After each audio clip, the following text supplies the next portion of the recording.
Alors, on reviendra certainement un petit peu après sur le netlinking. Hein. J'ai pas mal de questions à te poser, en plus, sachant que c'est ton domaine. Mais en termes de production de contenu, tu l'as évoqué un tout petit peu. J'aimerais qu'on revienne dessus, et notamment de l'optimisation de ces contenus.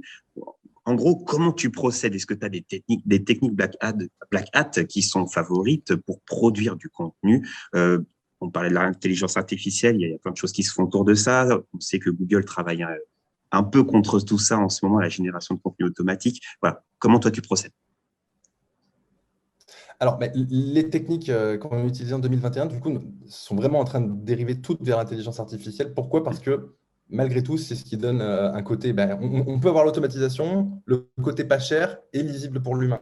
Le Black Hat, fondamentalement, n'essaye pas d'éclater l'expérience utilisateur. C'est juste qu'il essaye de minimiser ses coûts et d'accélérer les procédures.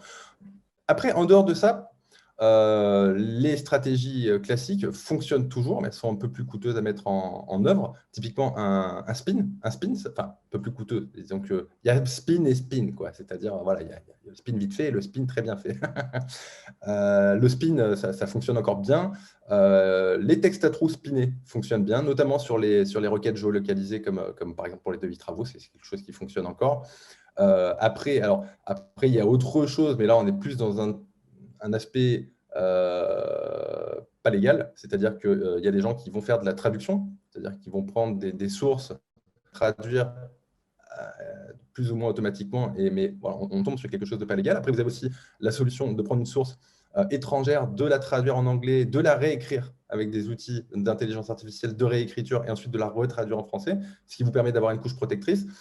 Le mécanisme reste un petit peu limite, hein, mais disons qu'en bout de chaîne, vous avez quelque chose d'intraçable.